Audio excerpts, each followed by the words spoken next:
As long as I live, I will always prefer physical. Yep, in this new generation of game consoles, essentially digital versus physical is the new hot button. Now, while I do agree that it's a good thing to have a digital console and a physical console, they're gonna coexist. Ever since the beginning of the PS4 and Xbox One console generation, people have been saying this. Oh yeah, freaking discs are gone, cartridges are freaking null and void, they're gonna be done, it's gonna be digital 100%. While I do agree that digital's gonna be, the freaking big mainstay, and it's gonna be probably the majority of the market, physical games won't fizzle out, mostly because, look at the CD industry, look at the vinyl industry. People still like to own their physical, things. And, there's a lot of points against digital. For example, your digital games aren't 100% safe. Games get taken down all the time, and online stores are just outright closing, and it's essentially becoming the norm. In the case of the eShop or Virtual Console going down, it royally sucked, but for most of those games, they still exist in another form, either appearing on other digital stores or just outright having a physical release. But in the case of today's games, and the main topic of this video, not only have the games I'm going to talk about never been released physically, but the chances of them reappearing online for legitimate purchase is dismal. So yeah, today we're going to be talking about delisted games, and, these games are dead. They were already a licensing nightmare to create in the first place, and when the license expired, it's probably near impossible to ever see them again. Now, I do say near impossible because, thankfully, one of these games did come back. And let's just say I'm hoping to God they make a physical release, because if they don't, I just don't want to repeat the same thing again. But regardless, let's get started. Scott Pilgrim versus the World, the game. I'm not kidding. I've been planning on making this video for a while now, and lo and behold, look what came back from the dead. I won't go into much detail in this case, so thankfully, let's chalk this up as an honorable mention. That is, it being delisted as honorable in the first place, but whatever. Released back in 2010 to coincide with the release of the movie, the game is a beat-em up with a retro style of yesteryear. It's fun as hell, and includes one of my personal favorite soundtracks ever in any game. It was delisted on December 30th, 2014, and now 6 years later, it's finally made a return. So, never say never, I guess. But, in the case of the following titles, yeah, I'm gonna stick with never. Next up, Tony Hawk Pro Skater HD. And no, I'm not talking about Tony Hawk Pro Skater 1+2, or 1 and 2, whichever you like to say it.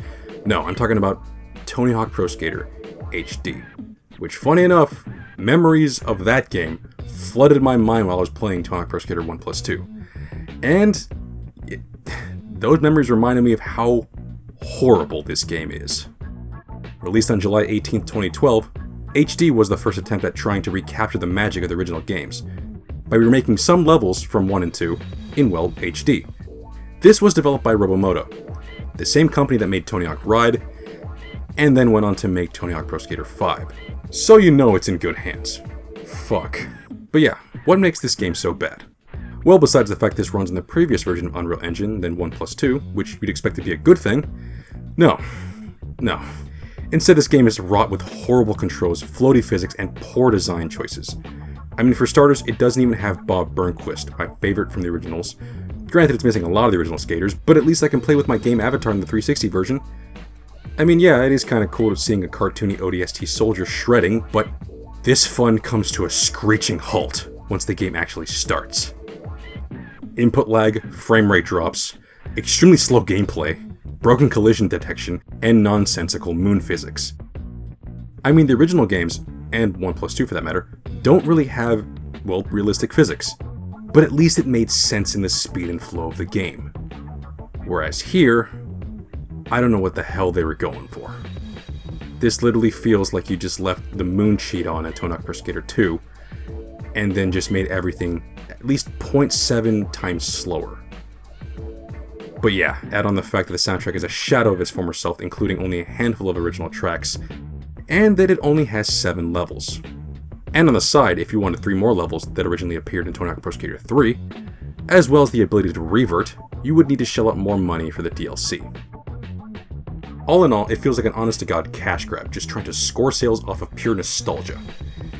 And that's because, that's exactly what it is. Just a meaningless cash grab. That sadly even fooled people like me. It stayed on the market for 5 years and was ultimately delisted on July 17th, 2017. Now, I do have to point out that technically you can still buy this game on Steam, but through the form of a Steam code off of Amazon and eBay. Because the game itself is actually delisted, but with Steam's current policy and how they've always done things, if you actually have a Steam code for an old game, you can still technically download it. Having said that though, your experience may vary, since some have reported this is sort of a crapshoot, since you could very well be buying a code that has already been used. That means there's still a limited supply out there. But once they're all used up, that's it. They're gone. They legally can't make any more.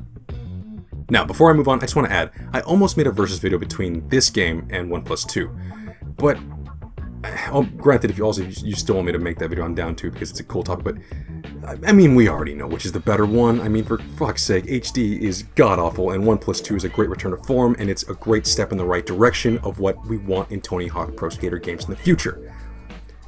But I will end it with this. I hate seeing any game get delisted, and, well, in this case, I'm glad that it's dead and buried. I mean, there's no use crying over spilt milk here. But in the case of the next game, yeah, I'm not gonna stop bitching about this one. Poker Night at the Inventory 2. Developed by Telltale Games, yeah, them. This may seem just like a standard poker game, but the charm here is the amazing cast of characters. Borderlands Claptrap, Sam and Max, Patrick Warburton's distinguished Brock Samson from Venture Brothers, and of course, Ash Williams from Evil Dead. Sadly, he's not portrayed by Bruce Campbell himself, but hey, the voice actor did an amazing job here. Not to mention, the dealer is the one and only GLaDOS from Portal. Could this lineup get any better? Well, how about yourself? That's right, you don't get to choose any of them as a character. They are your opponents, and seeing them interact with you is just as entertaining as them bantering with each other. Nonsensical zingers, jokes, and freaking just interesting topics. I mean, there's just nothing but just great writing here.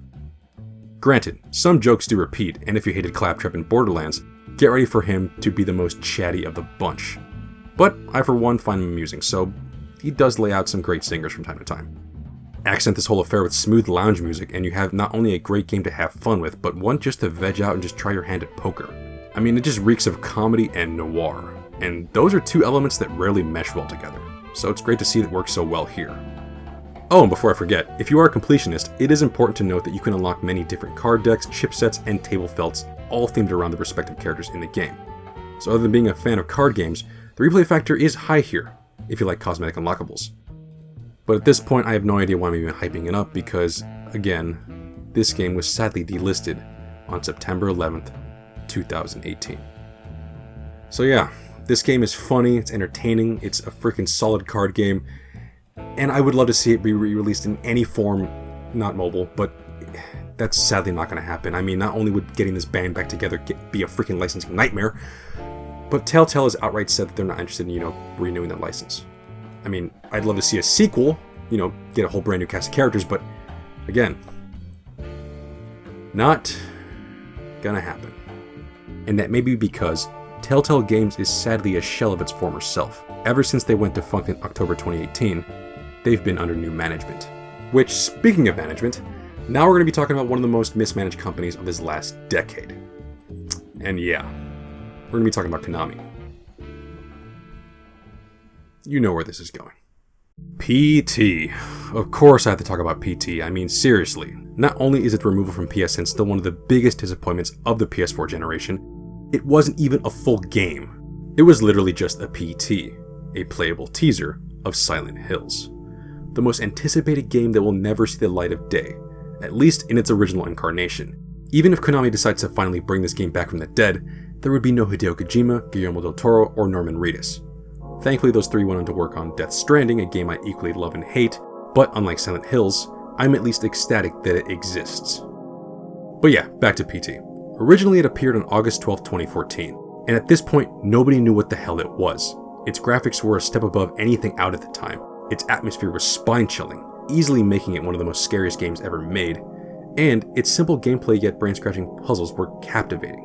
Whether it was something as simple as counting how many steps the player takes, or checking the surroundings for hidden puzzle pieces, or something bonkers, like outright using a microphone to say phrases into the game, or trying to solve a number code cipher which was a puzzle to discover in itself. Yeah, this game was nuts, but in all the right ways. I mean, seriously, most of the time these types of puzzles are reserved for Easter eggs, but here it became the main draw, which led this single-player experience to turn into a multiplayer one, where people bombarded forums with their findings and trying to piece together, essentially the internet came together to try to figure out what the hell this was. And even to this day, people swear that there's no clean answer to some of the puzzles and that some of the answers were just merely stumbled upon at random and sheer luck. But yeah, regardless of how they're solved, this ultimately led to one of the biggest surprise reveals in gaming history. Once you beat it, the player is treated to a teaser trailer to Silent Hills. That's right, Silent Hill was coming back and Kojima was in the driver's seat. I mean, not only was it the big shock to see Kojima finally make something other than Metal Gear, but to see him hold the reins of something as big as Silent Hill? Well, the Silent Hill fanboy in me was mildly surprised and honestly excited. But the Metal Gear fan in me was utterly shocked and equivocally freaking enamored with the idea. But sadly, in this case, all good things come to an end. Well, the good thing never came, and it just came to a sheer and abrupt end. In March of 2015, news broke that the relationship between Konami and Kojima fizzled out over Metal Gear Solid 5. And then the next month, Silent Hills was promptly cancelled. PT was delisted on April 29th, 2015. And there ended the long-awaited return of one of the most cherished horror franchises ever made. Sure, there are to this day rumors and speculation of a new game coming out, and hell, if you're from the future and a new game's coming out, holy crap, that's great. But without any of the original team, or someone as insane as Hideo at the helm, my expectations of this coming to fruition or even being good are pretty slim. I mean, Jesus, the last known title in the series is a dungeon crawler on the PS Vita. To say that it's a dumpster fire is an understatement. So yeah, not only is PT a great example of how Konami sucks, but it's ultimately a harbinger of the dangers of games being digital only.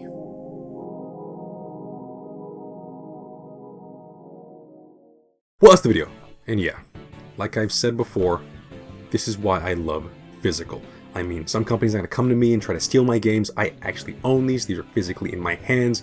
They are mine. Granted, there are some physical games out there that have DRM, and that's bullshit. But as far as I know, all my games work perfectly fine.